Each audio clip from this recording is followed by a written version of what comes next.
धमाके का वाकया कराची के इलाके खड्डा मार्केट डिफेंस में पेश आया। इब्तिदा में पुलिस ने मौके इख्तियार किया कि धमाका सिलेंडर फटने के बायस हुआ। ताहम बम डिस्पोजल स्क्वाड का कहना है कि गाड़ी में सिलेंडर फटने के कोई शवाहिद नहीं मिले। पुलिस का कहना है कि मज़कूरा गाड़ी एक खाली प्लॉट पर खड़ी थी। गाड़ी से LPG के 6 छोटे और CNG का सिलेंडर मिला है। गाड़ी एक रोज कबल जमशेद क्वार्टर्स के इलाके से चोरी हुई है। पुलिस का कहना है कि वाकये में किसी किस्म का जानी नुकसान नहीं हुआ, ताहम गाड़ी तबाह हो चुकी है। वाकये के बाद इंचार्ज महकमा CTD मजर मेशवानी जायवकुआ पर पहुंचे। CTD की टीम ने जायवकुआ का मुआयना किया।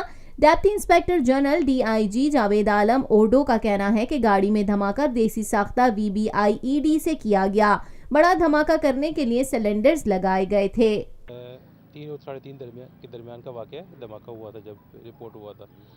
तो अभी सीन को आपको पता है सिक्योर कर लिया गया है और एक्सपर्ट टीम्स यानी BDS वो भी आई है, वहाँ से क्लियर की है। अभी वहाँ से यहाँ से लेके गए हैं एक्सपर्ट ओपिनियन के लिए। CTD की टीम्स को भी बता दिया गया है, वो भी अपना जो है वो यहाँ से आके इसको एनालाइज कर रहे हैं अच्छे तरीके से कि पता चले कि क्या सबब बना है इस जो गाड़ी की जो धमाका हुआ है, क्या वजह बनी है। तो अभी एक्सपर्ट ओपिनियन आने का इंतज़ार कर रहे हैं।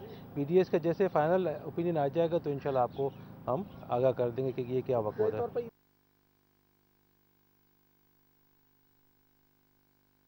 देखिए सिलेंडर तो गाड़ी का जो है वो महफूज है।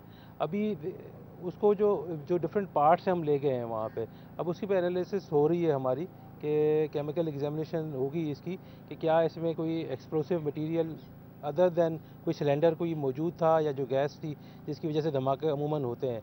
तो जैसे ही ओपिनियन आ जाएगा हम आपको आगाह कर देंगे। सुबह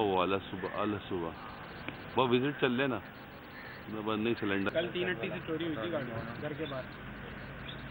पाकिस्तान में पहली मर्तबा हालात हाजरा के मुख्तसर मगर जामे प्रोग्राम्स, खबरों, तबसरों के अलावा दीगर समाजी, तिजारती, सकाफती, तफरीही, मालूमाती, मजहबी, तालीमी, सेहत और बच्चों के प्रोग्राम्स सिर्फ TNN TV पर।